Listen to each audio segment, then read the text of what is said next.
The overhead compartment wouldn't close. I shoved the carry-on bag one more time, my arms burning from 6 straight hours of service on this Atlanta to Boston flight. The mechanical click finally came, and I exhaled, smoothing down my navy blue uniform jacket. Flight 1847. Just another Tuesday evening in the air. Another cabin full of tired passengers wanting nothing more than to reach their destination and disappear into their lives. I'd been a flight attendant for 4 years now, long enough to handle turbulence without flinching, to smile through passengers who treated me like I was invisible, to recognize the difference between a fussy child and one in genuine distress. The sound that cut through the cabin at 30,000 feet was distress. Raw, primal, desperate. A child's scream, but wrong somehow. Not the typical tantrum pitch or the tired whine I'd heard 1,000 times before. This was different. Frantic and frustrated, like the child was trying to communicate something vital and failing completely. If you're enjoying this story so far, don't forget to hit the like button and subscribe. Drop a comment telling me where in the world you're watching from. I love hearing from you. I moved through the aisle toward first class, where the sound originated. My colleague Jennifer stood near the curtain divider, her expression strained. "Row 2, she said quietly as I approached. "Father and son. The kid's been screaming for 20 minutes. I've offered everything. Snacks, toys, iPad. Nothing works. The father barely speaks English, and I can't understand what he needs." I pulled back the curtain and my breath caught. The man in seat 2A was striking in a way that made my pulse stutter. Mid-30s, dark hair swept back from a face that belonged in Italian cinema. Sharp jawline, olive skin, a small scar cutting through his left eyebrow. His suit was immaculate despite the chaos, clearly custom-tailored and probably worth more than I made in 3 months. But it was his eyes that stopped me. Dark brown, almost black, and filled with such helpless desperation that something in my chest cracked. In his arms, a boy of maybe 4 thrashed and screamed. His little face was red and wet with tears, his small fists pounding against his father's chest. The man was trying everything, rocking, bouncing, offering a stuffed elephant that the child knocked away with violent frustration. The father spoke in rapid Italian, his voice breaking. Then he switched to heavily accented English. "Please, Matteo. Please, Piccolo. Papa is here. Tell me what you need." The child's screams intensified, and I noticed something. The pattern was wrong. Not escalating anger or pain, but cyclical frustration. The boy would scream, pause as if listening for something, then scream harder when whatever he expected didn't happen. "Sir?" I approached slowly, keeping my voice gentle. "May I try to help?" His head snapped up, those intense eyes locking onto mine with laser. Focus. For a moment, he just stared, assessing me with an intensity that made my skin prickle. Then something in his expression cracked. "Please." The single word carried the weight of months, maybe years, of exhaustion. "Please, I do not know what he needs." I knelt beside them, bringing myself to the boy's eye level. Up close, I could see he had his father's dark hair and eyes, though his curled where his father's lay straight. His cheeks were flushed, his little chest heaving with sobs. Then I noticed his hands. They moved in patterns between screams. Not random flailing, but deliberate gestures. Fingers pointing to his ears, then his mouth, then touching his father's face with increasing desperation. My heart stopped. I knew those gestures. "Sir," I said carefully, watching the child's hands. "Is your son deaf?" The man's jaw tightened. "Yes. Born with profound hearing loss. He has cochlear implants, but they are broken. The battery pack, it stopped working during takeoff, and I have no replacement until we land." Everything clicked into place. This wasn't a tantrum. This was a child who'd suddenly lost his ability to hear, trapped in silence with no way to communicate his fear. His hands were signing, but his father didn't understand. "Does he know sign language?" I asked. "Some, basic signs. His mother was teaching him before she." He stopped, swallowed hard. "I do not know the signs. I have been trying to learn, but it is difficult. And Matteo, he gets so frustrated with me." The boy screamed again, his little hands moving frantically. I recognized the signs now, scared. "Help. Mama, I did something I'd never done before." Without asking permission, I reached out and gently touched the child's arm to get his attention. He turned to me, his dark eyes swimming with tears and confusion. Carefully, deliberately, I signed, "Hello, my name is Sarah." The boy's screaming cut off like someone had flipped a switch. His eyes went wide, fixed on my hands with desperate intensity. I continued signing, keeping my movements slow and clear. I know you're scared. The quiet is scary, but you're safe. Your papa is here.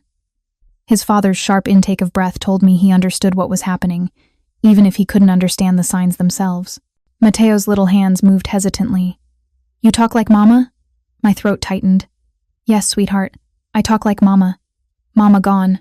I know. I'm so sorry. The boy's lower lip trembled, but he wasn't screaming anymore. His hands moved again, asking a question I'd seen deaf children ask 100 times before. You stay? Not leave? I'll stay as long as you need me. I signed back. He stared at me for a long moment, processing. Then, slowly, he reached out his arms in the universal gesture of a child wanting to be held. I looked at his father, who nodded with an expression I couldn't quite read. Gratitude, yes, but something deeper. Something almost like recognition. Matteo came into my arms easily, his small body rigid with lingering tension. I settled into the empty seat beside his father, adjusting Matteo on my lap, and began signing a simple story about an airplane and a brave little boy taking a journey. The transformation was immediate. Matteo's breathing evened out. His body relaxed incrementally, melting against me as his eyes followed my hands with rapt attention. Within minutes, his eyelids began to droop. I continued signing, adding gentle touches to his back, the kind of soothing pressure that helped overstimulated children regulate. His father watched every movement with that same intense focus, as if memorizing each gesture. How do you know these signs? He asked quietly, his accent wrapping around the English words like silk. My younger sister was born deaf, I explained, keeping my voice low even though Matteo couldn't hear me. I learned ASL when I was 8. She passed away when I was 19, but I never stopped signing. I volunteer at a deaf community center in Boston when I'm not flying. Something flickered across his face. Your sister? She is gone also? Car accident. 6 years ago. She was my whole world, taught me ASL when I was 8, and I never stopped signing after she was gone. I am sorry. He paused. My wife, Matteo's mother, she died 14 months ago. Cancer. She was the only one who could reach him when he was like this. Since she has been gone, he has these episodes where he cannot be calmed. The doctors say it is grief mixed with the frustration of not being able to communicate fully. And you've been handling it alone? His jaw tightened. I have help. Nannies, therapists. But none of them know the sign language. None of them can speak to him the way you are speaking now. Matteo had fallen completely asleep, his small face peaceful for the first time since I'd arrived. His hands rested loosely against my uniform jacket, one tiny fist still clutching the fabric as if afraid I'd disappear. What is your name? The man asked, his dark eyes never leaving my face. Sarah Mitchell. I am Dante Caruso.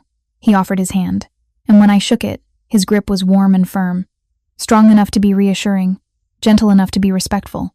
Thank you, Miss Mitchell. You have given me something I have not had in 14 months. Peace. He just needed someone who could understand him. Yes. Dante's gaze moved to his sleeping son, and the raw love in his expression made my chest ache. He needs someone who can understand him every day, not just on an airplane. The implication hung between us, but before I could respond, the captain's voice crackled over the intercom announcing our initial descent into Boston. I should take him back, Dante said, though he looked reluctant. You have other passengers to attend to. I glanced around the cabin. Jennifer was handling the other first-class passengers, shooting me grateful looks. The rest of the flight was calm. I can stay until we land, I offered. If you'd like. Relief flooded his features. Please.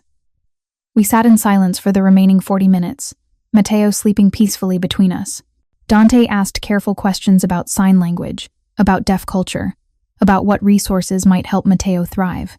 I answered everything, struck by how desperately this man wanted to do right by his son, even as exhaustion carved lines around his eyes. When we finally touched down at Logan, Matteo woke slowly. His eyes found me immediately, and his hands moved in a question. More airplane stories? I smiled and signed back. The airplane ride is over, sweetheart, but you were so brave. You come with us? My heart twisted. I have to work, but your papa will take care of you. Papa doesn't talk right. His little hands moved with brutal honesty. Doesn't understand me. Dante's face fell, even though he couldn't understand the signs. He knew what his son was saying. Your papa loves you very much, I signed. He's learning. Be patient with him. Matteo's lower lip trembled, but he nodded. As passengers began deplaning, Dante gathered his son and their belongings with practiced efficiency. He paused before leaving, pulling a business card from his wallet. Miss Mitchell, he said, his voice formal but his eyes burning with intensity. I know this is unusual, but I must ask, would you consider meeting with me to discuss Matteo's needs? I will pay you for your time and expertise. I need guidance from someone who understands his world. I should have said no. Should have recognized the warning signs. The expensive suit, the first-class tickets, the way other passengers gave him a wide berth without seeming to realize they were doing it. The security detail I'd glimpsed waiting at the gate through the window. But when I looked at Matteo, at his little face so full of hope and fear, I couldn't refuse. All right, I heard myself say. I finish my shift in 2 hours. We could meet at the airport. Starbucks. Perfect. Something that might have been relief, might have been satisfaction, flickered across Dante's features. Thank you, Sarah Mitchell. You do not know what this means to me. He left with Matteo in his arms, and I watched them disappear into the jetway. Jennifer appeared at my elbow. Sarah, she said carefully, do you know who that man is? A father who needs help with his deaf son. Why? She bit her lip. I saw his name on the passenger manifest. Dante Caruso. I looked him up while you were sitting with them. She pulled out her phone, showed me a news article. He's connected to the Caruso family, as in organized crime, as in Boston's most powerful Mafia family. The words hit me like ice water. You're sure? Look at the security detail waiting for him. Look at the way people moved around him in first class without realizing they were doing it. Sarah, that man is dangerous. I stared at the article on her phone. Photos of Dante at various charity events, always in expensive suits, always surrounded by men who looked like they'd been carved from stone. The articles were careful, using words like alleged and rumored connections, but the truth was clear between the lines. I should have been terrified, should have deleted his contact information and never looked back. Instead, all I could think about was Matteo's little hands signing, "You stay, not leave," and the desperate hope in his dark eyes that someone, anyone, could understand him. I'm still meeting him, I said quietly. Sarah, he's a father with a deaf son who needs help. That's all I'm seeing right now. Jennifer looked like she wanted to argue, but something in my expression stopped her. Just be careful, she said finally. Please, I will. But as I finished my post-flight duties, gathering trash and checking overhead compartments, I wondered if careful was even possible anymore. I'd just agreed to meet with a Mafia boss to discuss his son's needs. My normal and predictable life had just tilted sideways, and I had no idea how to tilt it back. The Starbucks in Terminal B was crowded with travelers, the air thick with coffee steam and competing conversations. I sat at a corner table, nursing a green tea I didn't really want, checking my watch every 30 seconds.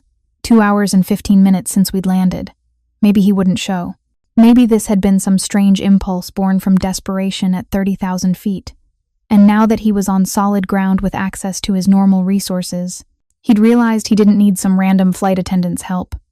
Then the crowd seemed to part, and Dante Caruso walked through the coffee shop like he owned it. He'd changed from his suit into dark jeans and a black sweater, but somehow looked even more intimidating. 2 men flanked him at a distance, clearly security, their eyes constantly scanning. Matteo was not with him. Dante spotted me immediately, his gaze locking onto mine across the crowded space. He said something to one of his security men, who nodded and positioned himself near the entrance while the other took a table with clear sightlines to our corner. Miss Mitchell. Dante slid into the seat across from me with fluid grace. Thank you for waiting. I was delayed handling Matteo's new cochlear implant batteries and ensuring he was settled with his nanny. How is he? Already asking for you. A slight smile touched his mouth, transforming his face from intimidating to devastating. He keeps signing your name, or at least his version of it. I do not know the alphabet yet, so I cannot tell if he is spelling it correctly. Where did you tell him I was? The truth, that you have your own life and work, but that I was going to ask if you would be willing to help him learn to communicate better. His dark eyes studied me intently. Was I presumptuous to assume you would agree? I haven't agreed to anything yet. I don't even know what you're asking. Fair. He leaned back, somehow making the cheap Starbucks chair look like a throne. I need someone who can teach me American Sign Language. Someone who can also work with Matteo, help him express himself more fully, bridge the gap that has existed since his mother died. There are professional ASL interpreters and tutors, deaf education specialists who could help you much more than I could. I have hired 3. His voice was flat. Matteo refuses to work with any of them. He shuts down, becomes aggressive, will not engage. But with you, on that airplane, he opened up immediately. That's because he was desperate and scared. I might have been anyone who could sign. No. Dante leaned forward, and the intensity in his gaze pinned me in place. I have seen Matteo interact with many people who know sign language. He does not respond the way he responded to you. There is something about you specifically that reaches him. I thought about what Matteo had signed. You talk like Mama. Maybe I reminded him of his mother somehow. Similar mannerisms, similar signing style, something that triggered memory and comfort. I can refer you to the Deaf Community Center where I volunteer, I offered. They have excellent resources and people far more qualified than me. I am not interested in more qualified. I am interested in you. The words hung between us, heavy with implications I wasn't ready to examine. Mr. Caruso, Dante, please. Dante, I gathered my courage. I know who you are, what you are. A friend looked you up after you left the plane. His expression didn't change, but something shifted in his eyes. Calculation, assessment. And yet you are still here. I'm here for Matteo, not for you or your business or whatever it is you do that requires armed security in a coffee shop. My business is complicated. That's a polite way of saying illegal. His jaw tightened. Some of my family's business operates in what you might call gray areas, but that has nothing to do with my son. Matteo is innocent. He deserves every opportunity to thrive, to communicate, to be understood. My world should not prevent him from having that. I wanted to argue, wanted to stand up and walk away from this dangerous, complicated situation. But I thought about Matteo's little hands moving frantically, trying to communicate with a father who couldn't understand. Thought about the peaceful way he'd slept in my arms once someone finally spoke his language. What exactly are you proposing? I asked carefully. Private lessons, 3 times a week perhaps. You teach me ASL and work with Matteo. I will pay you $15,000 per month. I nearly choked on my tea. That's insane.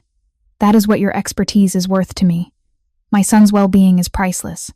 $15,000 is generous but not unreasonable. I have a job, a life. I can't just keep your job. I will work around your flight schedule. When you are in Boston, you come to my home. When you are flying, we pause until you return.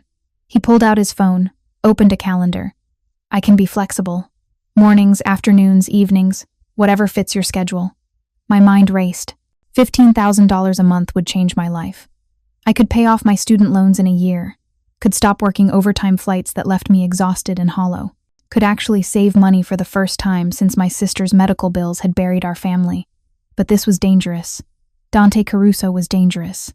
His world was violence and crime and things I didn't want to be anywhere near. I need to think about it, I said. Of course. He stood smoothly. Take your time. But while you think, consider that my son woke from his nap crying because he thought you had disappeared forever. Consider that he has not had a single person besides his mother who could truly understand him. Consider that I am asking you to change a child's life, not to involve yourself in my business. He placed a card on the table between 25K and I. Us. Heavy stock, embossed lettering. Just a name and phone number. Call me when you decide, or do not call, and I will understand you have chosen safety over compassion. He paused. But I hope you call, Sarah Mitchell. My son needs you. He left before I could respond, his security detail falling into formation around him as he disappeared into the terminal crowd. I sat alone with my cold tea and his business card, feeling the weight of a decision I hadn't made yet pressing down on my shoulders. My phone buzzed. A text from my bank, reminding me my rent payment would overdraft my account if I didn't transfer money from savings. Again, I looked at the card in my hand. Dante Caruso. No title, no company name. Just a man's name and the implicit promise that calling it would change everything. I'd promised. And I'd kept that promise for 6 years, volunteering every spare moment, learning more signs, connecting with the deaf community. But this was different. This wasn't volunteering at a community center. This was entering the home of a man whose family was legendary for violence and control. This was getting involved with organized crime, even if only peripherally. The smart choice was obvious. Walk away. Find Dante's number for a professional service. Keep my safe, predictable life intact. I picked up the card, stared at it for a long moment. Then I pulled out my phone and typed a text before I could change my mind. I'll do it. 3 times a week, scheduled around my flights. But I have conditions. I work with Matteo and teach you ASL. I do not get involved in any aspect of your business. The moment I feel unsafe or uncomfortable, I walk away. No questions, no arguments. Agreed? The response came within seconds. Agreed. Thank you, Sarah. You will not regret this. I stared at his message, wondering if that was a promise or a threat or both at once. What had I just done? The address Dante sent me led to a neighborhood I'd driven through but never stopped in. Beacon Hill's most exclusive section, where brownstones cost more than most people earned in a lifetime, and old money whispered its presence through perfectly maintained facades. His house stood at the end of a private street, gated and set back from the road. Not the largest property, but something about it screamed power. Maybe it was the subtle security cameras, or the way the iron gates opened automatically as my rideshare approached, or the 2 men in dark suits who watched from strategic positions as the car pulled into the circular drive. I clutched my bag tighter, suddenly very aware that I was stepping into a world I didn't understand. The front door opened before I could knock. A woman stood there, maybe 60, silver hair pulled into an elegant twist, her expression polite but assessing. Miss Mitchell, I am Elena, Mr. Caruso's housekeeper. Please, come in. The interior was stunning. High ceilings, original architectural details, artwork that looked museum quality. But what struck me most was how lived in it felt despite the obvious wealth. Children's toys scattered near a designer sofa, fingerprints on a mirror, the faint smell of something baking. This was a home, not just a showpiece. Mr. Caruso is in his study finishing a call, Elena said, her accent similar to Dante's but softer. Matteo is in the playroom. He has been asking for you since breakfast. My chest tightened. Has he been okay?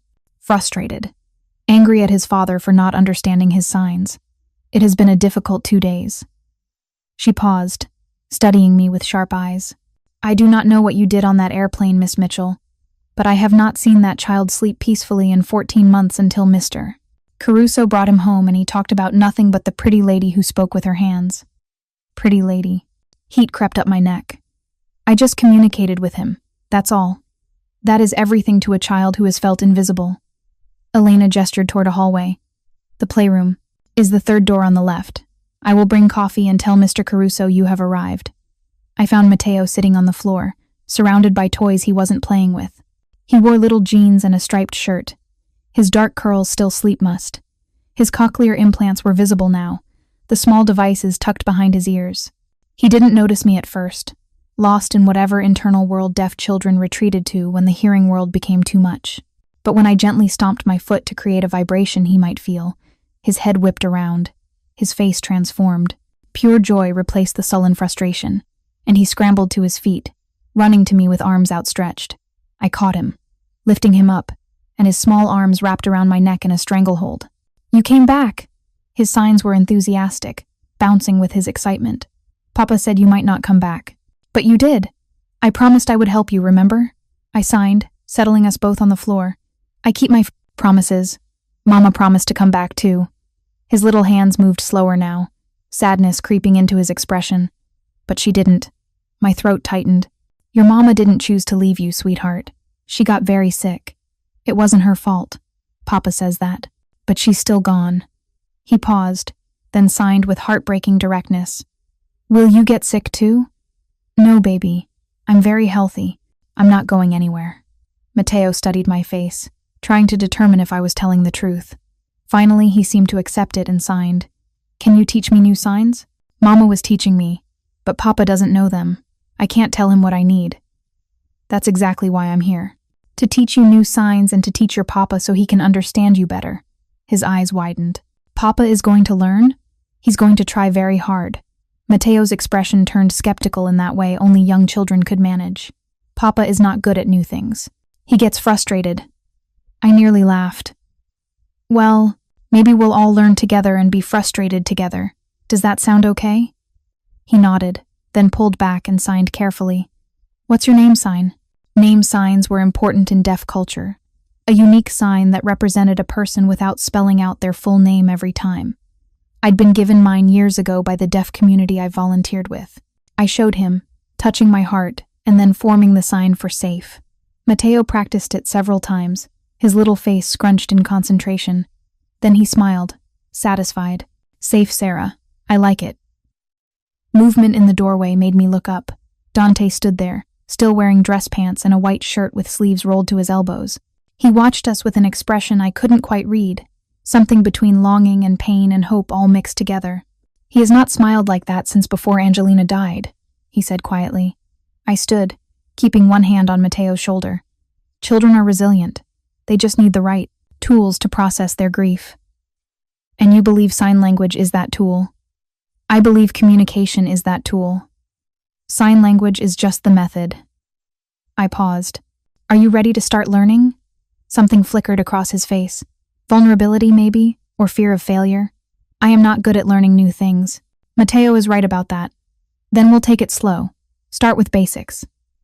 I gestured to the floor. Join us? He hesitated, clearly unaccustomed to sitting on the floor of his own playroom, but he did, folding his long frame down with surprising grace until he sat across from Matteo and me. Matteo's eyes went wide. His hands moved rapidly. Papa is really going to learn? I translated for Dante. He's asking if you're really going to learn. Yes, Piccolo. I am going to learn so I can understand you the way Mama did. Matteo's expression crumpled, and for a moment I thought he'd cry.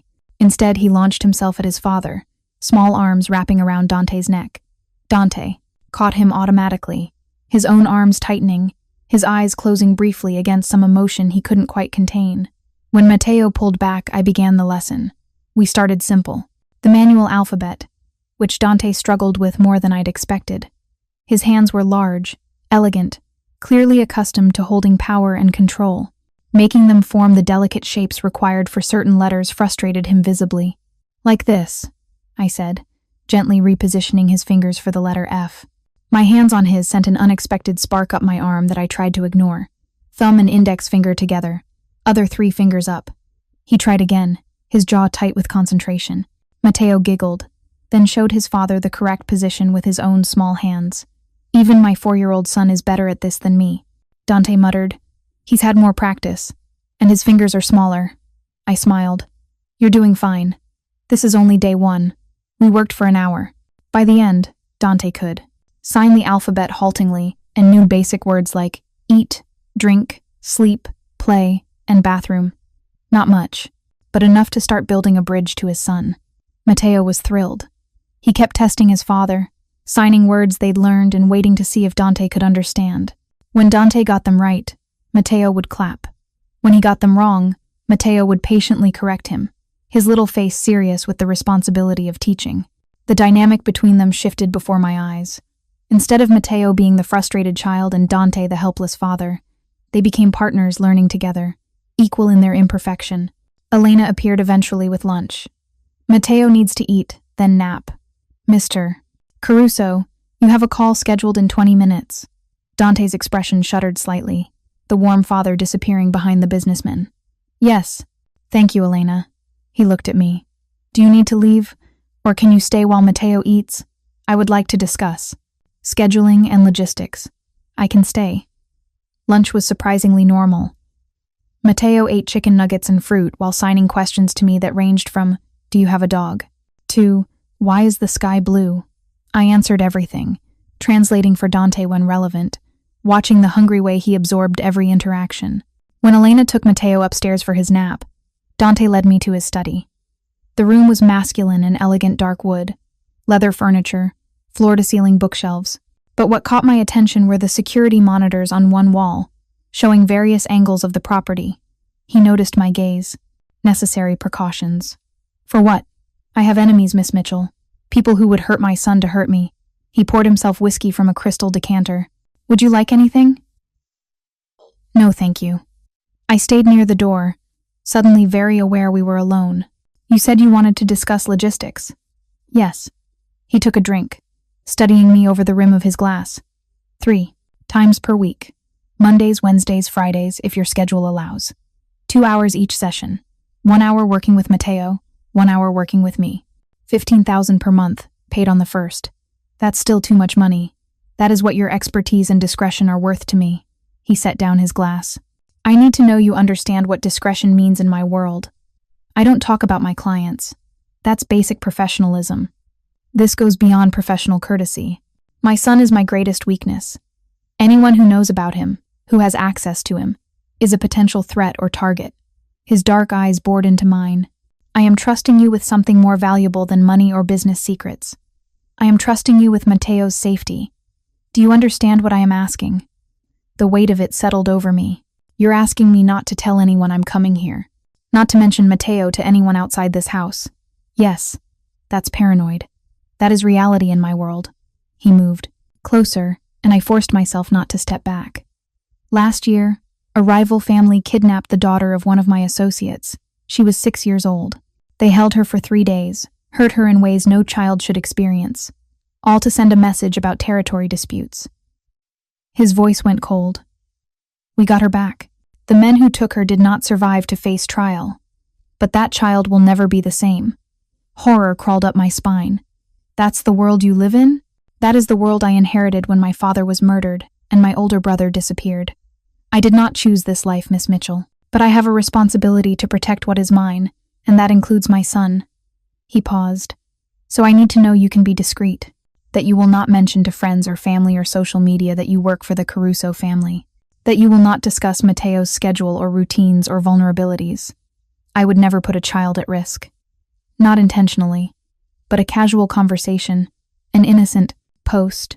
A friend who asks too many questions, these things can have consequences you cannot imagine. I thought about Jennifer's warning at the airport, about the articles I'd read online late at night, trying to understand what I was getting into. The Caruso family had enemies, rivals, people who would exploit any weakness. If you're hooked on this story, make sure to subscribe and turn on notifications so you never miss an upload. Your support means everything and helps me bring you more emotional stories like this one. And Matteo, with his vulnerability, his inability to hear danger approaching, his sweet trust in the people around him, he would be the perfect target. I understand, I said quietly. I'll be discreet. Good. Some of the tension left Dante's shoulders. One more thing. The men you will see around the property, my security, they may seem intimidating, but they are here to protect Matteo. If anything ever seems wrong, if you ever feel unsafe, you go to them. Immediately. Do you understand? Are you expecting something to happen? I am always expecting something to happen. That is how I keep my son alive. The casual way he said it chilled me. This wasn't paranoia. This was his reality. Every day. Every moment. I should go, I said, suddenly needing air and space and distance from this world I'd stepped into. My next flight is in 4 hours. Of course. He walked me to the door, professional distance restored. But as I reached for the handle, he spoke again. Miss Mitchell, Sarah, thank you for coming, for giving me hope that I can reach my son. The vulnerability in his voice made me pause. You love him very much. He is everything to me, the only good thing I have left from Angelina. His expression turned distant. She made me promise, before she died, that I would never let Matteo be limited by his deafness, that I would give him every opportunity to thrive. But I have been failing at that promise because I cannot speak his language. You're not failing, you're learning. That's what matters. I hope you are right. I left before the conversation could get more personal, more dangerous. The security guards nodded as I passed, their eyes tracking my movement until I was safely in my rideshare. As the car pulled away from the house, I looked back once.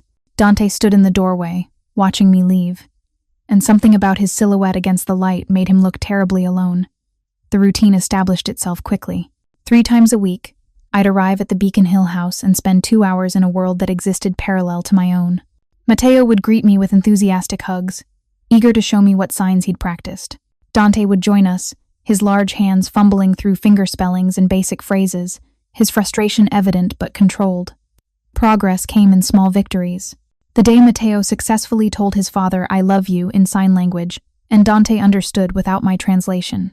The evening Dante managed to sign an entire bedtime story, haltingly but accurately. The afternoon, Matteo laughed so hard at his father's attempt to sign Butterfly that he fell over. But I also saw things that reminded me this wasn't a normal family. Men with guns positioned around the property, conversations that stopped abruptly when I entered rooms. The way Dante's phone would ring and his entire demeanor would shift, soft father becoming cold commander in an instant. The fourth week, I arrived to find the house in controlled chaos. Extra security at the gates, men moving through rooms with practiced efficiency, tension thick enough to taste. Elena met me at the door, her usual composed expression strained. "Miss Mitchell, perhaps it would be better if you came back another day." "Is Matteo all right?" "He is fine, but Mr. Caruso is handling a business matter that requires his full attention." "Then I'll just work with Matteo today." She hesitated, clearly wanting to refuse, but finally nodded. "Stay in the playroom. Do not go into other parts of the house." The warning sent ice down my spine, but I agreed. Matteo was already in the playroom, building a tower of blocks with single-minded focus. He looked up when I entered, his face brightening immediately. "Safe, Sarah." His signs were enthusiastic. "You're here. Papa said you might not come today." "Why wouldn't I come?" His expression turned serious beyond his years. "Papa had to go to a bad meeting, the kind where people yell and are angry." "Who's angry?" "I don't know." "Men with loud voices." He paused, his little hands moving slower. "Sometimes Papa has to do scary things. Mama used to get sad about it. She'd cry when she thought I wasn't looking." My chest tightened. This child had been aware of so much more than anyone realized. Deaf children often picked up on emotional undercurrents that hearing children missed because they relied so heavily on visual cues. "Your papa keeps you safe," I signed. "That's the most important thing." "I know, but I wish he didn't have to be scary to keep us safe." Before I could respond, raised voices echoed from somewhere deeper in the house. Not English, Italian, rapid and harsh. Then a sound that made my blood freeze, a single gunshot. Matteo didn't hear it, but he saw my reaction. His eyes went wide with fear. I acted on instinct, scooping him into my arms and moving to the far corner of the room, away from the door. My heart hammered so hard I thought it would break through my ribs. Elena burst in moments later, her face pale. "Stay here. Lock the door behind me. Do not open it for anyone except Mr. Caruso or myself." "What's happening?" "Just do as I say. Now." She left, and I turned the lock with shaking hands. Matteo clung to me, signing frantically. "What's wrong? Why are you scared?" "Nothing's wrong, sweetheart. We're just being extra safe." He wasn't fooled. Something bad happened. I can feel it. I held him tighter, listening to sounds he couldn't hear. More shouting, heavy footsteps, the front door slamming, sirens in the distance. 20 minutes passed like 20 hours. Matteo had stopped asking questions, just pressed against me, his small body trembling. I sang to him in signs, the way I'd learned from my sister, moving my hands through songs he could see instead of hear. Finally, a knock. Dante's voice. "Sarah, it is safe. Open the door." I unlocked it with numb fingers. Dante stood there, his white shirt stained with what I desperately hoped was wine but knew was probably blood. His face was impassive, controlled, but his eyes burned with something dangerous. "Are you hurt?" His voice was flat. "No, we're fine." "What happened?" "A business disagreement was resolved." He looked past me to Matteo. "Is he all right?" "Scared, confused. What he can't hear, he can feel." Dante's jaw tightened. He moved past me into the playroom, kneeling before his son. Matteo threw himself into his father's arms, and Dante held him with a fierceness that spoke of how close they'd come to something terrible. Over Matteo's dark curls, his eyes met mine. "You should leave. This is not safe for you. Not until I know you're both okay. We are fine." "Dante, there was a gunshot. I heard it.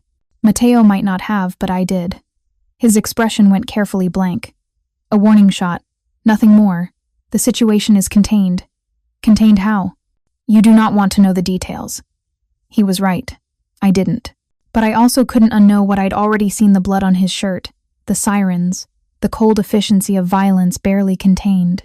This can't keep happening. Not around Matteo. "You think I want my son exposed to this?" Dante's voice turned hard. "You think I enjoy the fact that he must live in a fortress because of enemies who would use him against me? I do what I must to protect him. Sometimes that means violence. Sometimes that means blood. I do not apologize for keeping my son alive." Matteo pulled back from his father, his eyes moving between our faces. His hands formed careful signs. Are you fighting? You and Safe Sarah? Dante's expression softened immediately. He signed back, slow and deliberate. No, Piccolo. We are not fighting. We are just talking about grown-up things. About the scary meeting? Yes, but it is over now. Everything is safe again. Matteo studied his father's face, then mine, with that uncanny perception deaf children developed. Finally, he signed, Safe Sarah is scared. Her hands are shaking. I looked down. He was right. My hands trembled slightly, betraying the calm I was trying to project. Dante stood, moving to stand directly in front of me. His presence was overwhelming, too close, too intense. You have every right to be scared. What you heard, what you witnessed today, it is ugly and violent. I understand if you want to end our arrangement. I should have said yes. Should have walked out and never looked back. This world was dangerous. These people were dangerous. The blood on Dante's shirt proved it. But when I looked at Matteo, at his small face still full of trust, at the progress we'd made in just 4 weeks, I couldn't do it. I'm not leaving Matteo, I said quietly, but we need better boundaries. If there's going to be violence, if there's going to be danger, I can't be here. Send me a message. Reschedule. Don't put me in a situation where I'm trapped with your son while guns are going off in other rooms. Something like respect flickered in Dante's eyes. Agreed. It will not happen again. And if it does, I'm done. No second chances. Understood. We stared at each other for a long moment, and I became acutely aware of how close he was standing, how his dark eyes seemed to see straight through whatever defenses I'd built, how the air between us felt charged with something that had nothing to do with fear. He stepped back abruptly. Thank you for protecting my son today. That's what anyone would have done. No, most people would have run. You stayed. That means something. I left shortly after, still shaking, still processing what I'd witnessed. In the rideshare home, I stared at my hands, the same hands that had signed stories to a terrified child while gunshots echoed through a mansion. What was I doing? How had I gone from being a flight attendant who volunteered at a community center to being involved with a Mafia family? But I already knew the answer. Matteo. That little boy with his mother's eyes and his desperate need to be understood had wrapped himself around my heart so tightly I couldn't extract him even if I wanted to. And maybe, in some small, dangerous way, his father was starting to do the same. 6 weeks into our arrangement, something shifted. Matteo had blossomed. His vocabulary and sign language expanded daily, his confidence growing as he discovered he could communicate complex thoughts, feelings, jokes. He'd started attending a deaf preschool program 3 mornings a week, and according to the teachers, he was thriving for the first time since his mother's death. Dante had transformed too. His signing was still imperfect, still required concentration, but he could have actual conversations with his son now. I'd watched their relationship deepen from desperate father and frustrated child into something real and connected. But the air between Dante and me had grown thick with things unsaid. It started small, his hand lingering when passing me something, his eyes tracking me across rooms with an intensity that made my skin warm. The way conversations would drift from ASL techniques into personal territory, my childhood, his marriage, the weight of grief we both carried. I told myself it meant nothing. He was grateful. That was all. Grateful for what I'd done for his son. I told myself this while lying awake at night, remembering the way his voice softened when he said my name, the way he'd started calling me Sarah instead of Miss Mitchell, the way my pulse stuttered every time he entered a room. The night it all came to a head started innocently enough. Matteo had fallen asleep during our session, exhausted from a full day of preschool. Dante carried him upstairs, and I gathered my materials, preparing to leave. But when Dante returned, he didn't walk me to the door as usual. Stay, he said quietly. Have dinner with me. Elena has made too much food, as always, and I find I do not enjoy eating alone. I should have refused. Should have maintained the professional boundaries that were already dangerously blurred. All right, I heard myself say. Just dinner.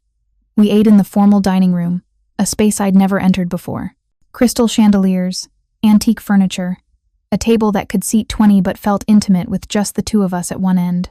Elena served pasta that melted on the tongue, wine that probably cost more than my rent, then disappeared with the efficiency of someone who knew when to make herself scarce. Tell me about your sister, Dante said, swirling wine in his glass. You have mentioned her, but never the full story. What do you want to know? Everything. What was she like? What happened to her? I took a long drink, gathering words I rarely spoke aloud. Emma was 3 years younger than me, born profoundly deaf, but she never saw it as a limitation. She was fierce, funny, and taught me that communication goes far beyond words. I paused, the familiar ache settling in my chest. She was 19, home from Gallaudet for winter break when a drunk driver killed her. That's why I never stopped signing, even after she was gone. I am sorry. Dante's voice was soft. Losing someone you love that suddenly, with no chance to say goodbye, it leaves a wound that never quite heals. No, it doesn't. I met his eyes. But you understand that. Angelina's cancer gave you time, but that doesn't make the loss easier. No, just different. He set down his glass. I watched her fade for 8 months. Watched the woman I loved disappear piece by piece. By the end, she could barely hold Matteo, barely speak. But she made me promise things. About Matteo's future. About not letting grief consume me. His jaw tightened. I have not been good at keeping those promises. You're keeping the one that matters most. You're fighting to connect with your son. Because of you. The words hung between us, weighted with meaning. Dante, I know this is inappropriate. He stood, moved to the window overlooking the garden. I know you are here for Matteo, not for me. I know I should maintain professional distance. But Sarah, I find that increasingly difficult. My heart hammered against my ribs. We can't do this. I know. You're my client.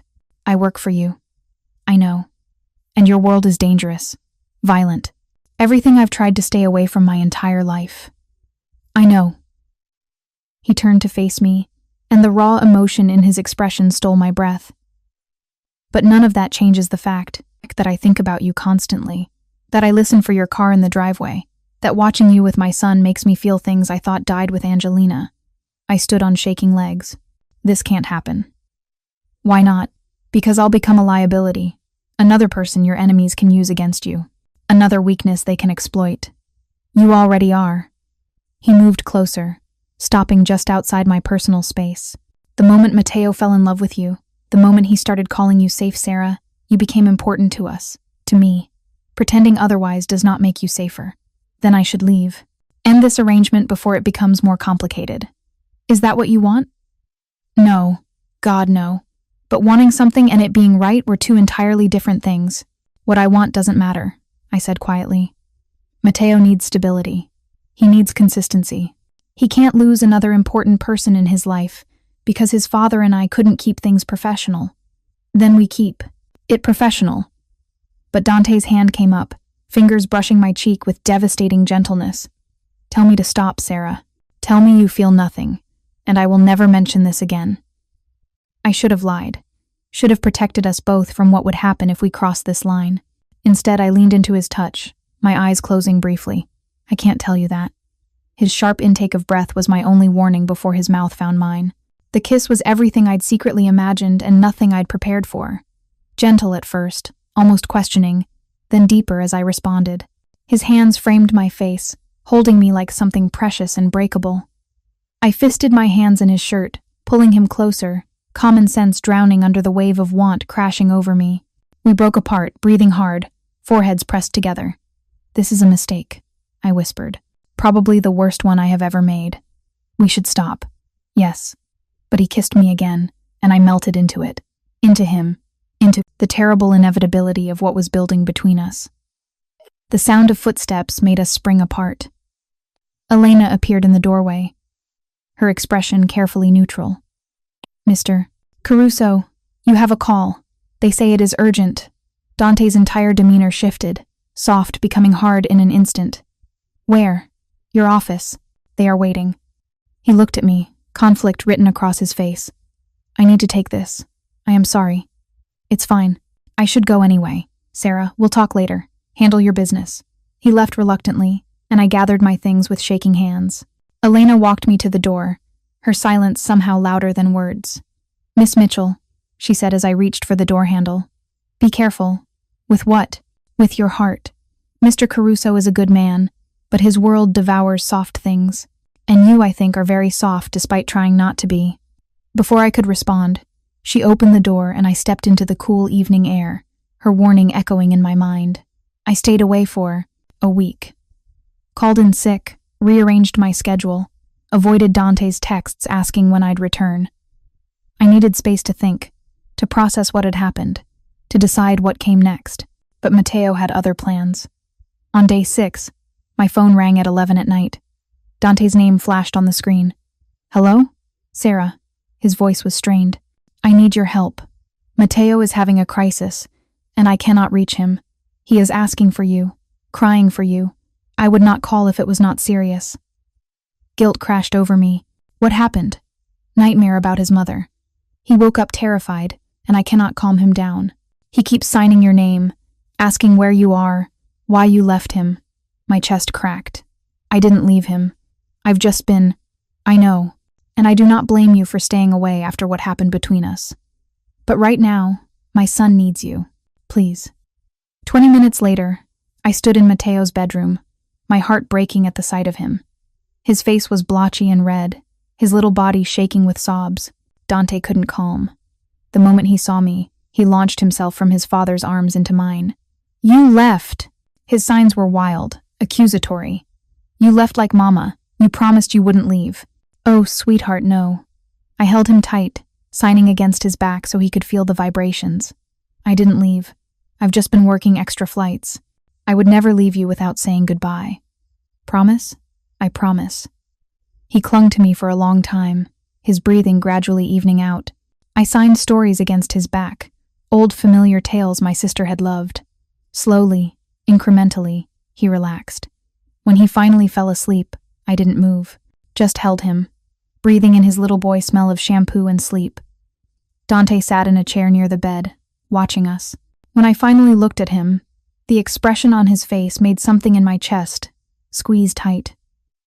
"I am sorry," he said quietly, "for putting you in this position, for making things complicated. It's not your fault. It is.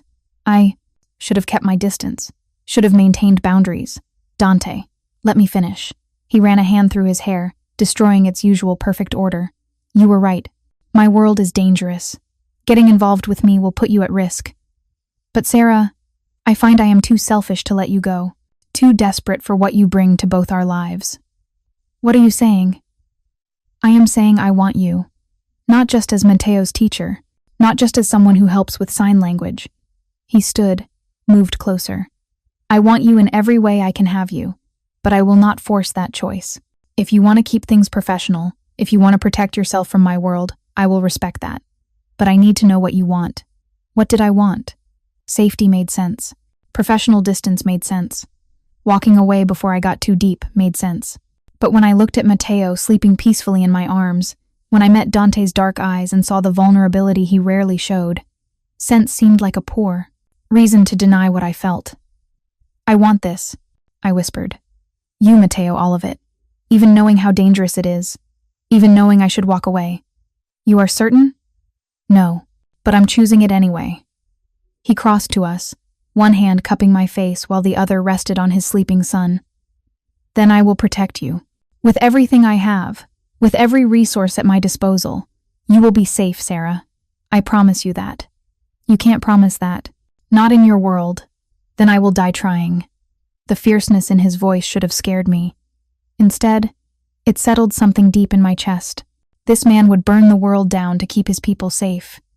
And somehow, impossibly, I'd become one of his people. We put Matteo back in his bed, tucking blankets around his small form. Then Dante led me to his study, poured us both whiskey neither of us drank, and we talked until dawn broke, about what this would mean, the precautions we'd need to take, the risks I was accepting, the enemies who would see me as a weakness to exploit. "There is a rival family," he said as the sky lightened outside his windows. "The Volkov organization.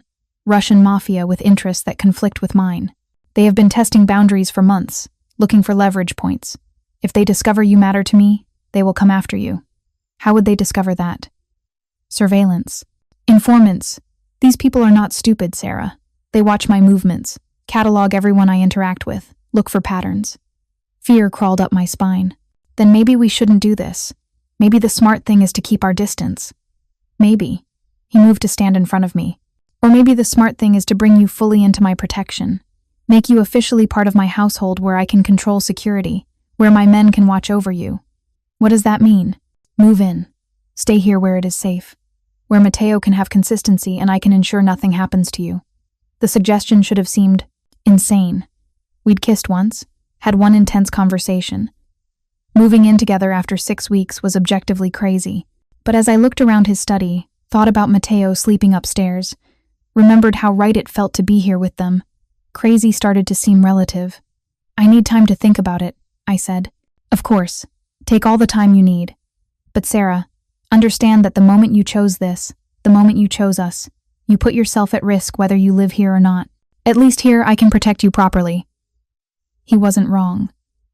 If this rival family was watching, they'd already noted my regular visits, already identified me as someone connected to Dante Caruso.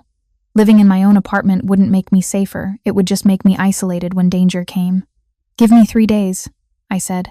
Let me think it through, talk to my landlord, figure out logistics. 3 days, then we discuss it again. He drove me home himself as the city woke around us, his security following, at a discreet distance. At my apartment building, he walked me to the door, despite my protests. Dante, it's fine. You don't need to. I do. He looked up at my building, taking in the cracked facade, the broken security door, the neighborhood that got rougher after dark. How long have you lived here? 4 years. Since I started flying. His jaw tightened, but he didn't comment. Lock your doors. Keep your phone on. If anything seems wrong, you call me immediately. You're being paranoid. I am being realistic. He caught my hand, brought it to his lips in a gesture that felt both old-fashioned and intimate. 3 days, Sarah. Then I want your answer. I watched him drive away, then climbed the 3 flights to my apartment. Inside, the space that had been home for 4 years suddenly felt temporary, inadequate, a placeholder for something better that had been waiting. I had 3 days to decide if I was ready to leap into Dante Caruso's world completely. The decision made, itself on day 2. I'd just finished a morning flight when my phone buzzed with a text from an unknown number. You should stay away from the Caruso family if you value your safety. This is your only warning. Ice flooded my veins. I stared at the message, reading it 3 times, trying to convince myself it was a prank or wrong number. Another text came through, a photo this time, me leaving Dante's house, taken from across the street, time-stamped 2 days ago.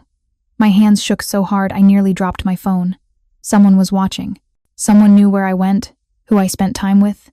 I called Dante immediately. Sarah, what is wrong? Someone just threatened me, sent photos of me at your house. Silence. Then, in a voice gone cold as winter, where are you right now? Logan Airport. I just landed. Do not move. Vincent is 15 minutes away. He will bring you to me. Dante, I can't just.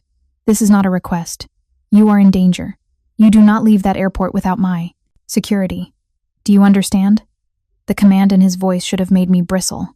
Instead, I felt oddly relieved that someone else was taking control. Okay, I'll wait. Vincent arrived in 12 minutes, his presence somehow both reassuring and terrifying. 2 other men flanked him, moving with military precision as they escorted me to a black SUV with tinted windows. The drive to Beacon Hill was silent. Vincent didn't explain, didn't offer comfort, just drove with focused intensity while constantly checking mirrors. Dante met us at the door, and the relief that flooded his face when he saw me was almost painful to witness. He pulled me inside, his hands moving over my arms, my shoulders, as if checking for injuries. Show me the messages. I handed him my phone with shaking hands. He read them, his expression going progressively darker. Then he made a call, speaking rapid Italian that sounded like orders being given. When he hung up, he looked at me with eyes gone flat and dangerous. The Volkov family. They are escalating faster than anticipated. What do they want? To rattle me. To prove they can reach anyone I care about. His jaw clenched. They made a mistake sending that warning. Now I know exactly who to eliminate. Eliminate? Yes. I will not allow them to threaten you, to use you against me. He cupped my face, and despite the coldness in his voice, his touch was gentle. You are mine to protect now, Sarah, and I protect what is mine absolutely. Dante, you can't just kill people because they sent me a threatening text. Can I not? His voice was soft, deadly. You do not understand my world yet. In my world, threats are not idle. They are promises of violence to come. That text was not a warning, it was a declaration of intent. They will come for you, and when they do, I will be ready. Fear and something else, something that felt disturbingly like safety, warred in my chest. What happens now? Now you stay here. Full-time. No more. Going back to your apartment alone. No more flying commercial routes where I cannot control the environment. You are under my protection completely. I can't just stop working. I will compensate you for lost wages. Triple what you were making. He held up a hand when I started to protest. This is not negotiable. Your safety is not negotiable. The moment they sent that photo, they made you a target. The only way to protect you is to keep you where I can control every variable. So I'm a prisoner? You are protected. There is a difference. Was there? I couldn't tell anymore. Everything was happening too fast, spinning too far beyond my control. I need to see Matteo, I said, needing something normal and grounding. He is in his playroom with Elena. But Sarah, when you see him, you smile. You act like everything is fine. He does not need to know you were threatened. He does not need more fear in his life. I nodded, blinking back tears I refused to let fall. Matteo's face lit up when I entered the playroom. Safe, Sarah. You came back.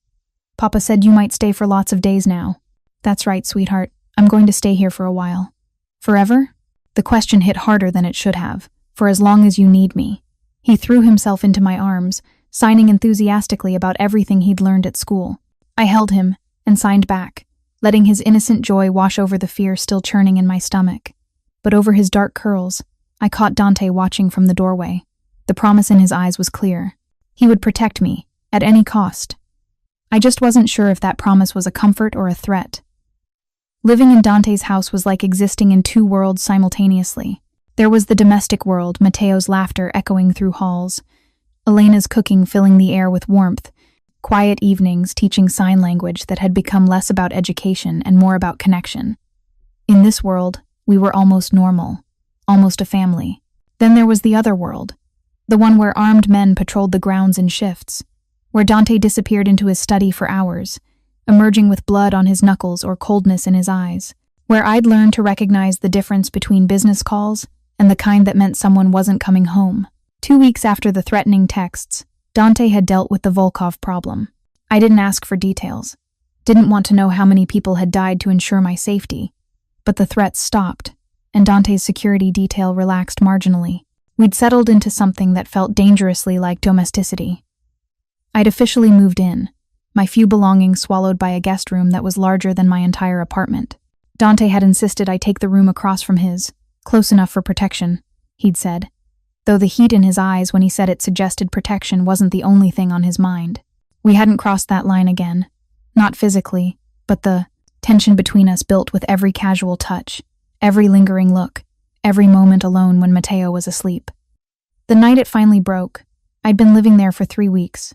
Matteo had his first overnight visit with his maternal grandparents, people who loved him but didn't know sign language, which meant Dante had spent the entire day anxious and checking his phone. But Angelina's parents deserved time with their grandson, and Matteo needed to maintain that connection, which left Dante and me alone in the mansion for the first time since that dinner. I'd retreated to the library after Matteo left, trying to focus on a book I wasn't reading. When Dante appeared in the doorway, holding 2 glasses of wine, my pulse jumped. He called. Dante offered me a glass. Matteo is fine, already asleep. His grandmother says he taught her 5 new signs at dinner. He's a good teacher. I accepted the wine, hyper-aware of how close Dante sat on the sofa beside me. You worry too much. I am his father. Worrying is my job. Even when he's perfectly safe with family? Especially then. At least here, I control every variable. He took a long drink, which is ironic, because I have no control over anything else in my life lately. What does that mean? He turned to face me fully, and the intensity in his dark eyes stole my breath. It means I lie awake every night knowing you are across the hall. It means I find excuses to touch you during sign language lessons. It means I have spent 3 weeks trying to maintain professional distance and failing spectacularly. My heart hammered against my ribs. Dante, tell me to stop, Sarah. Tell me you do not feel this thing between us, and I will walk away. I will keep my distance.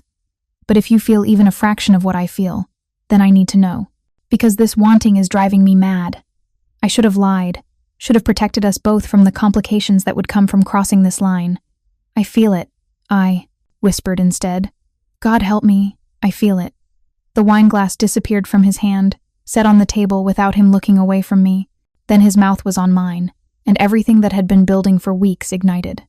This kiss was different from the first, not gentle or questioning, but claiming. His hands tangled in my hair, tilting my head to deepen the angle. I gasped against his mouth, and he swallowed the sound, pulling me closer until I was practically in his lap. We should stop, he murmured against my lips, even as his hands moved to my waist. Probably. But I was already pulling at his shirt, needing skin, needing contact, needing him. I do not want to take advantage. Then don't talk. I kissed him harder, pouring every bit of frustrated want into the contact. Just touch me, Dante. Please. Something in him broke. One moment we were on the sofa. The next he'd lifted me, my legs wrapping around his waist as he carried me toward the stairs. We barely made it to his room before clothes started disappearing. What happened next was inevitable. Fierce and tender and desperately needed. He touched me like I was precious and breakable. I touched him like I was trying to memorize every scar, every line, every part of him that had survived violence and grief.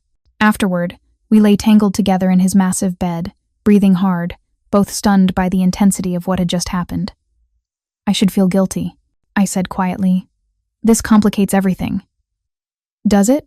His fingers traced lazy patterns on my shoulder. Or does it simply make real what has been building since that airplane? Your housekeeper is going to know. Elena has known since the first time I looked at you. She sees everything. I laughed despite myself. Great. That's not mortifying at all. He rolled to face me, propping himself on one elbow. The softness in his expression made my chest ache. Sarah, I know this happened fast. I know by normal standards, we should have dated, taken our time, done things properly. But nothing about my life is normal. And I find I do not want to waste time pretending I am not falling in love with you. The words hit me like a physical blow. Dante, you do not have to say it back. I know it is too soon. But I need you to know where I stand, what you are to me. His hand cupped my face. You are not just Matteo's teacher anymore. You are not just someone I am protecting.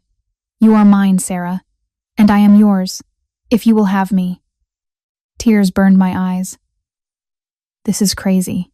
We've known each other less than 2 months. I know. Your world is violent and dangerous and everything I've tried to avoid. I know. And I'm falling for you. Anyway, the admission broke free before I could stop it. For you and Matteo and this strange life we're building. I don't know if it's love yet, but it's something powerful and terrifying and I can't seem to walk away from it. His smile was devastating. Then do not walk away. Stay. Build this with us. Let me love you properly. What does properly look like in your world? Honestly, I do not know, but I want to find out. I kissed him again, softer this time. A promise instead of desperation. Whatever this was, whatever we were building, it felt real enough to fight for. We fell asleep tangled together, and for the first time in 6 years, I slept through the night without nightmares. Morning brought reality in the form of Matteo returning home early. I woke to the sound of a car in the driveway, Dante's arm heavy across my waist, his breath warm against my neck. My clothes were scattered across his floor, and the previous night came rushing back with enough force to make me blush. Dante. I shook his shoulder. Wake up. Someone's here. He came awake instantly, the warrior replacing the lover in a heartbeat. Who? I don't know. But if it's Matteo, merda. He was up and pulling on clothes with practiced speed. Elena was not supposed to bring him back until noon. I scrambled for my own clothes, trying to dress while Dante called downstairs. The conversation was rapid Italian, his tone sharp with questions.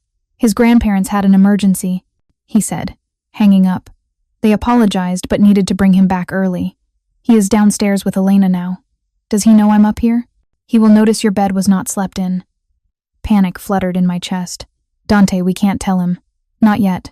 He's too young to understand adult relationships, and I don't want him to feel confused or breathe. Dante crossed to me, his hands gentle on my shoulders. We do not tell him anything he is not ready to hear. But Sarah, children are perceptive, especially deaf children who read body language and facial expressions better than most adults. He will know something has changed between us. Then what do? We go downstairs.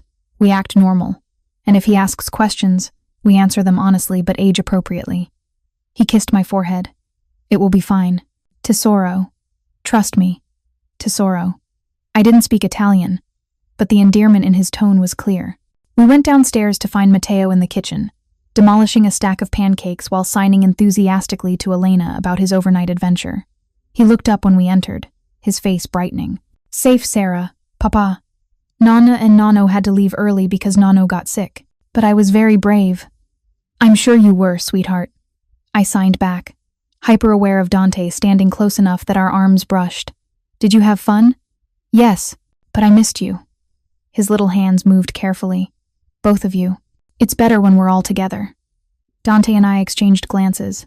Elena, standing at the stove, hid a smile. Matteo cocked his head, studying us with that unsettling perception. Why do you look different? Different how? I asked. Happy different. Like when Mama would smile at Papa and they thought I wasn't looking. His signs were matter of fact, but they landed like bombs. Are you... And Papa going to be like Mama and Papa were? My breath caught. Dante knelt beside his son, bringing himself to eye level. Matteo, Sarah is very important to both of us. She helps you learn, and she helps me be a better papa. Sometimes, adults become important to each other in special ways. Do you understand? Matteo studied his father's face, then mine. Like love? Yes, Piccolo. Like love. Good. Matteo signed the word with emphasis. I love Safe Sarah too. She should stay forever. The simple acceptance, the pure joy in his expression, made my eyes burn with tears I refused to let fall. I'm not going anywhere, I signed. I promise. Matteo went back to his pancakes, satisfied with this explanation in the way only 4-year-olds could be. Crisis averted or at least postponed. But later that afternoon, when Matteo was napping, Elena found me in the library. Miss Mitchell, a word if you please. Her formal tone set me on edge. Of course. She sat across from me, her expression unreadable. I have worked for the Caruso family for 30 years. I watched Mr. Dante grow from a boy into a man. I was there when his father was murdered, when his brother disappeared, when the weight of this family fell onto shoulders too young to carry it. Elena, let me finish. Her voice was gentle but firm. I watched him fall in love with Miss Angelina, watched him build a life with her, watching her death nearly destroy him. For 14 months, he has been a ghost, going through motions, protecting his son, but not living. Not truly. I don't know what you want me to say. I want you to understand what you saw this morning, that softness in him, that light in his eyes. I have not seen that since before Angelina died. You have given him something I thought he had lost forever. My throat tightened. I'm not trying to replace her. I know, and that is why this works. She leaned forward. But you need to understand what you have chosen. This life, this family. It comes with costs you have not yet paid. Mr. Dante's enemies are ruthless. They will use you and Matteo as weapons against him if given the chance. He's told me. Has he told you about the Calabria family? What they did to his father and brother? Ice crawled up my spine. No, then you should ask him. You need to understand the kind of enemies you're dealing with, and why he'll do anything to protect Matteo from suffering the same fate. Horror crashed over me. Oh my God. This is the world you have entered, Miss Mitchell. This is what happens to people who matter to the Caruso family. And now you matter. To Mr. Dante and to Matteo. Her eyes were hard but not unkind. So I need to know, are you strong enough for this? Strong enough to live with constant danger, to accept that love in this world comes with violence attached? Or will you break when things get ugly? I wanted to say I was strong enough. Wanted to promise I wouldn't run when danger came. But honestly, I didn't know. I'm still here, I said quietly. That has to mean something. It does, but staying through texts and threats is different from staying through actual violence, different from watching Mr. Dante do what he must to protect his family. She paused. He will kill for you now, Miss Mitchell. Without hesitation, without mercy. Can you live with that blood on his hands, knowing it was spilled in your name? The question haunted me for the rest of the day. Could I love a man who solved problems with violence? Could I help raise a child in a world where bodyguards were normal and threats were constant? I didn't have an answer. But when Dante found me that evening, when he pulled me close and kissed me like I was his entire world, I knew I was going to try. 3 months in, we'd found a rhythm that almost felt sustainable. Matteo thrived. His signing had become fluent enough that he could express complex emotions, tell detailed stories, argue with the logic of a much older child. The nightmares about his mother had faded to occasional bad dreams. He'd started calling me Sarah Mama, in signs not replacing Angelina, but acknowledging that I'd become a maternal figure in his life. Dante and I had stopped pretending we weren't building something permanent. I'd moved from the guest room into his permanently, my things mingling with his in ways that felt natural and right. We'd developed routines: morning coffee together before Matteo woke, evening walks through the garden after he slept, stolen moments of intimacy that felt precious because they were rare. But Elena's warning echoed constantly. This wouldn't last. Couldn't last. Eventually, the other shoe would drop. It dropped on a Tuesday. I'd taken Matteo to his deaf preschool program, one of the few outings Dante allowed, and only with Vincent and another guard shadowing us the entire time. The morning had been normal, perfect, even. Matteo had shown me a painting he'd made, all bright colors and enthusiastic brush strokes, signing that it was for our family. Our family. The words had settled warm in my chest. We were walking to the car when Vincent's entire demeanor changed. His hand went to his earpiece, his body tensing into combat readiness. The other guard moved immediately, positioning himself between us and the street. Get in the car. Now. Vincent's voice was hard, urgent. What's wrong? Move. Questions later. I grabbed Matteo, who couldn't hear the urgency in Vincent's voice, but could see it in everyone's body language. His little face crumpled with fear, hands signing frantically. What's wrong? Why is everyone scared? Nothing's wrong, sweetheart. We're just going home quickly. But something was wrong, terribly wrong. I could feel it in the air, thick and electric with danger. We'd just reached the car when the black van came around the corner, moving too fast, tires squealing. Vincent was already pushing me toward the SUV, his weapon drawn, when the van's side door slid open. Everything happened in seconds that felt like hours. Men with masks, guns raised, Vincent returning fire, glass shattering, the other guard falling, Matteo screaming in my arms, not hearing the gunfire but feeling the chaos. A hand grabbed my ankle, pulling. I went down hard, my grip on Matteo breaking for a critical second. Someone yanked him from my arms, and his scream, audible now, raw and terrified, cut through everything. No! I lunged for him, but another hand caught me, something hard slamming into my temple. The world tilted sideways, darkness creeping in at the edges. The last thing I saw before consciousness left was Matteo's little hands, signing desperately as they dragged him toward the van. Save Sarah. Papa. Help. Then nothing. I woke in a hospital room, fluorescent lights burning my eyes. My head felt like it had been split open, and every movement sent waves of nausea crashing through me. Dante sat in a chair beside the bed, and when he looked up, the devastation in his eyes told me everything before he spoke. They took him. His voice was hollow, dead. They took my son. No. The word came out broken. No, we have to find him. We have to. I am trying. Every resource I have, every contact, every alliance. But Sarah, his voice cracked. It has been 6 hours. 6 hours he has been with people who want to hurt me through him. Who will use his deafness against him? Who will terrify him in ways I cannot protect him from? I tried to sit up, ignoring the spinning room. Who took him? The Calabria family. The same organization that murdered my father and brother.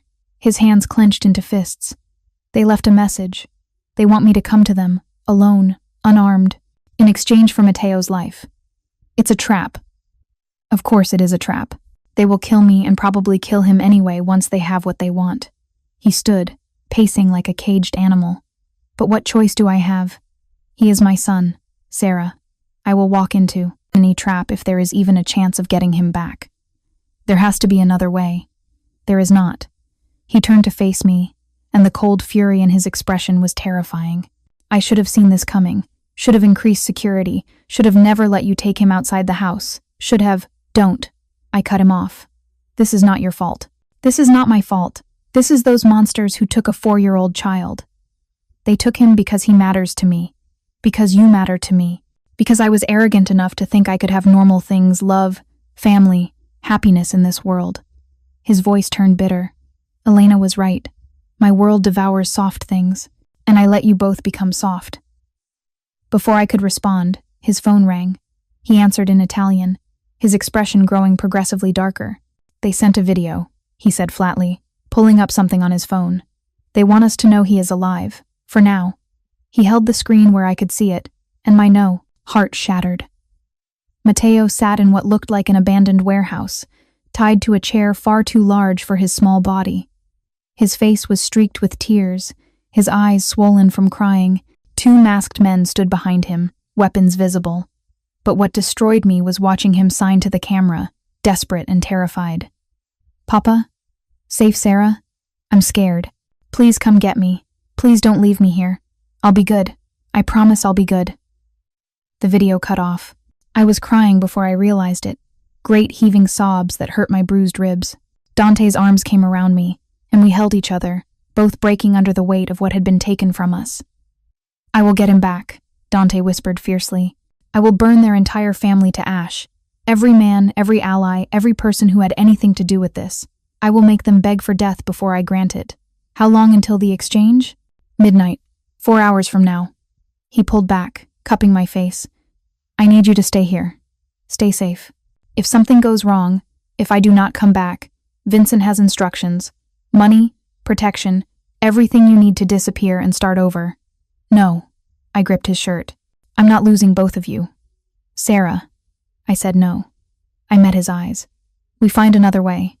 You have resources, allies, people who owe you favors. Use them. We get Matteo back together, or we die trying together." Something shifted in his expression. Hope, maybe, or just gratitude that he wouldn't have to face this alone. "All right," he kissed me hard. "Then let us go to war." The plan came together with brutal efficiency. Dante called in every favor, mobilized every ally, coordinated with 5 other families who had their own grievances with the Calabria organization. This wasn't just about rescuing Matteo anymore. This was about sending a message that taking a Caruso child would cost more than anyone was willing to pay. I insisted on coming despite Dante's protests. Matteo would be terrified, traumatized. He'd need someone he trusted, someone who could communicate with him immediately. Dante finally agreed, but only if I stayed with the extraction team, far from the initial assault. At 11:30, we moved into position. The Calabria family had chosen an abandoned factory on the waterfront for the exchange. Classic mob movie setting, isolated, easy to control, multiple escape routes. They expected Dante to come alone, desperate and stupid with fear for his son. Instead, he brought an army.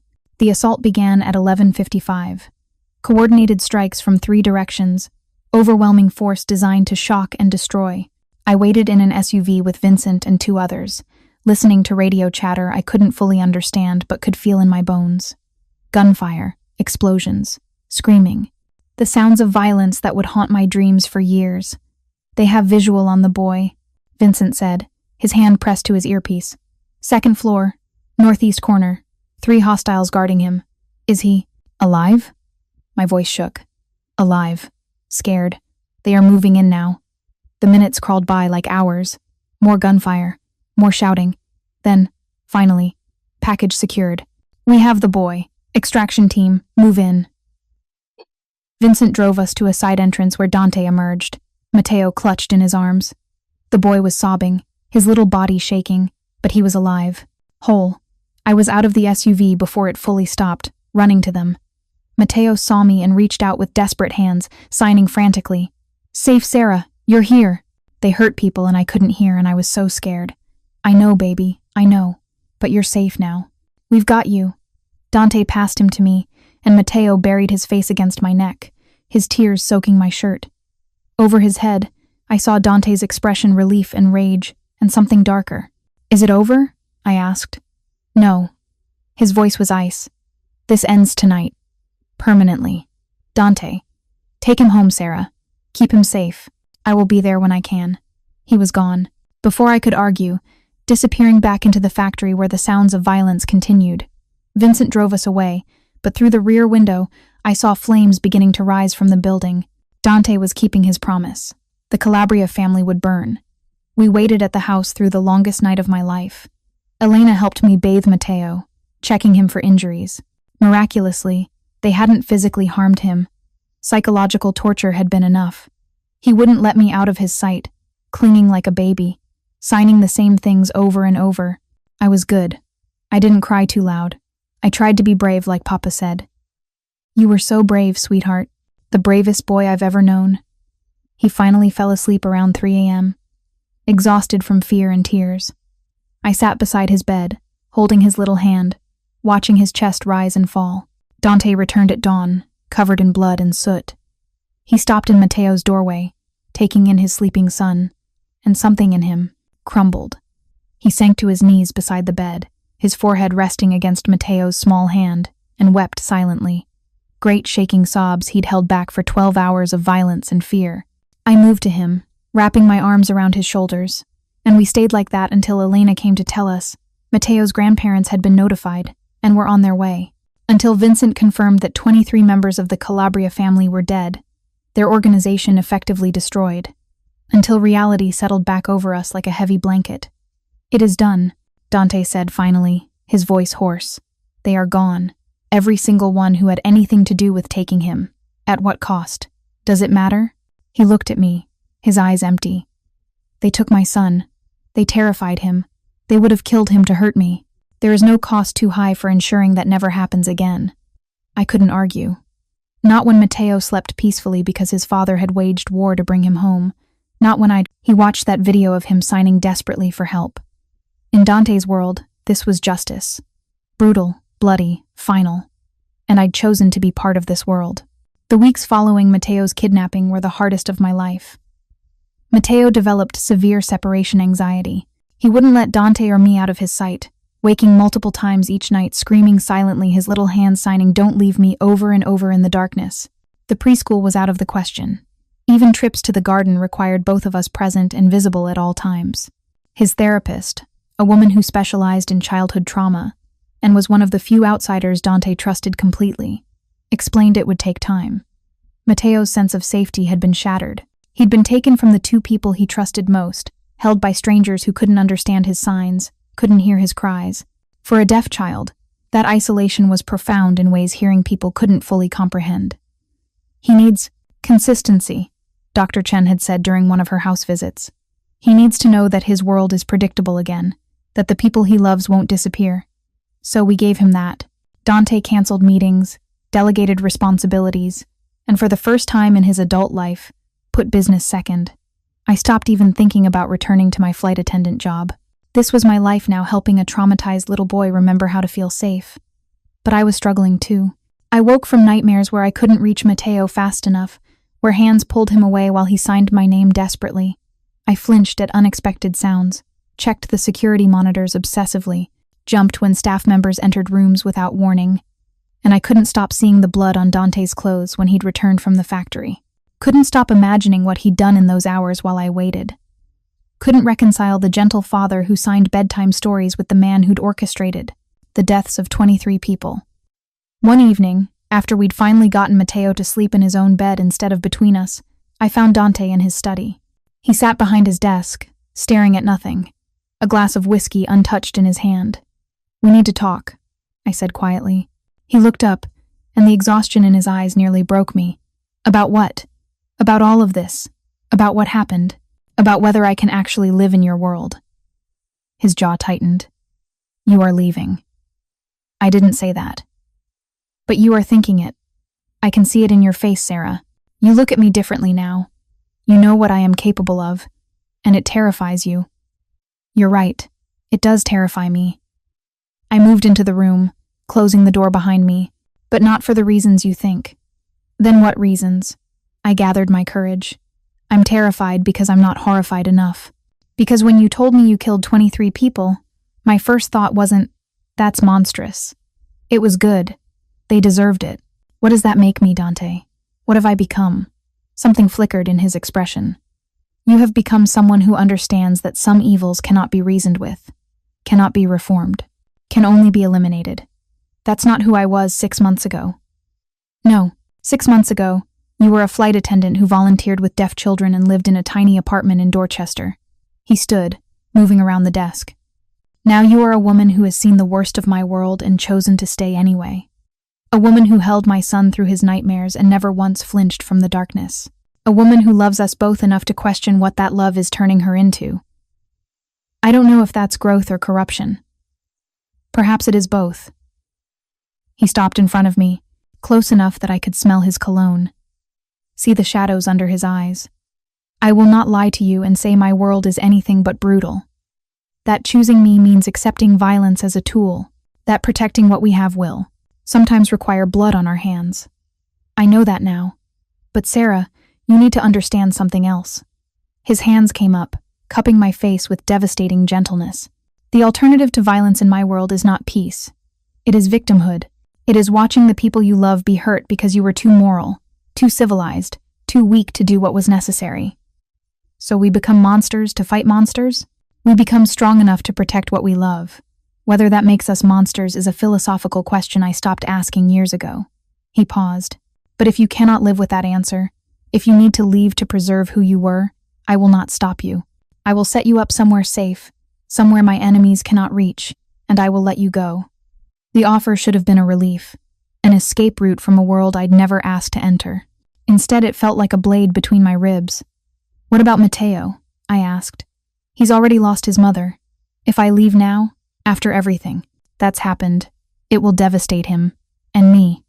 Dante's voice was rough. But I would rather lose you to your conscience than watch this world destroy the goodness in you. You deserve better than what I can offer, Sarah. You always have. Stop deciding what I deserve. I grabbed his shirt, pulling him closer. I'm a grown woman making my own choices. And yes, I'm struggling with what those choices mean. Yes, I'm terrified of what I'm becoming, but I'm not leaving. Do you understand me? I'm not leaving you or Matteo, no matter how hard this gets. Why? The question was raw, desperate. Why would you stay in a world that requires you to accept such darkness? Because the alternative is leaving you both alone in it. Because Matteo needs me. Because I love you, you impossible, violent, complicated man. Tears I'd been holding for weeks finally broke free. Because 6 months ago I was just existing, going through motions, and now I'm living. Really living. Even if it's terrifying, and bloody and nothing like I ever imagined. He kissed me then, hard and claiming, tasting of whiskey and desperation. When we broke apart, we were both shaking. I love you, he said fiercely. More than I have ever loved anyone except my son. You and Matteo, you are everything to me. Everything I fight for, everything I kill for, everything that makes this brutal life worth living. Then let me stay. Stop trying to protect me from choices I've already made. Even if those choices change you? Even if one day you look in the mirror and do not recognize the woman staring back? Even then, I met his eyes steadily, because I'd rather change and grow in the darkness with you than stay pristine and alone in the light. He pulled me close, his arms wrapping around me with bruising intensity. We stood like that for a long time, holding each other against the weight of what we'd chosen.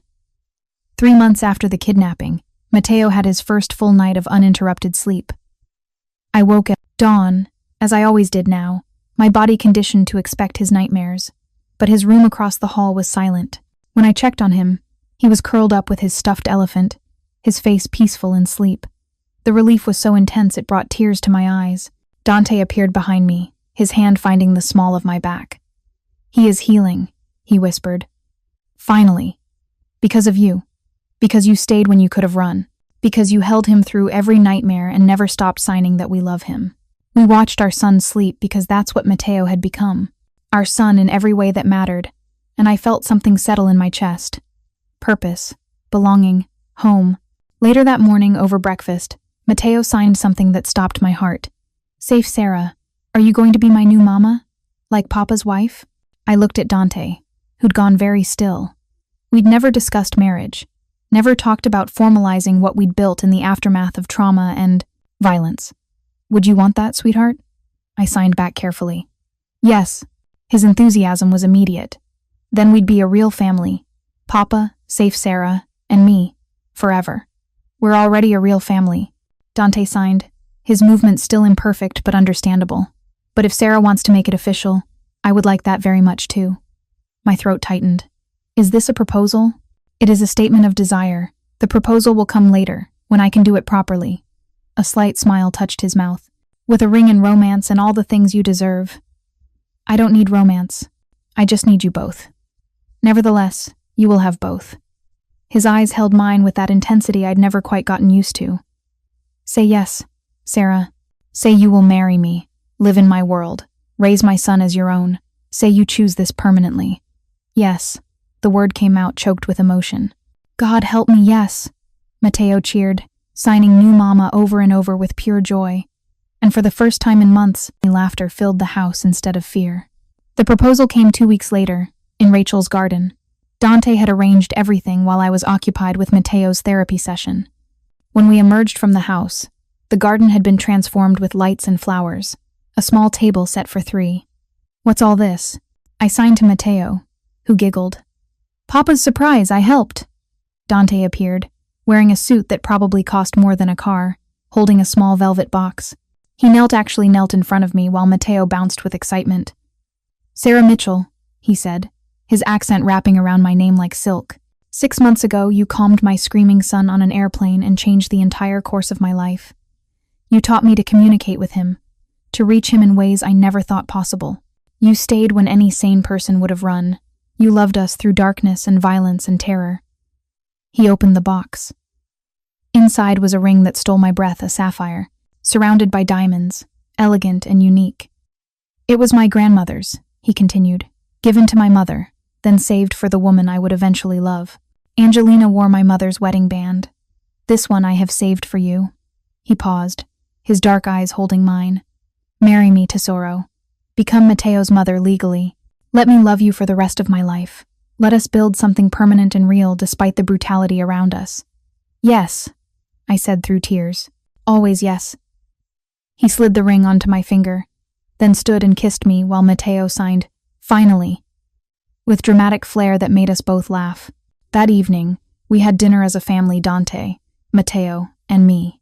Elena had outdone herself with food, and even the security staff seemed to relax, their usual vigilance softened by the joy permeating the house. Matteo signed stories about his day, his confidence returning day by day. Dante translated when my signing couldn't keep up with his son's enthusiasm. We laughed and ate, and existed in a bubble of normalcy that felt precious because we'd fought so hard for it. After Matteo went to bed, Dante and I stood in the garden where he'd proposed, the lights still twinkling around us. "Do you have regrets?" he asked quietly. "About any of this?" "Every day," I admitted. "I regret that loving you means accepting violence. I regret that Matteo had to suffer because of who you are.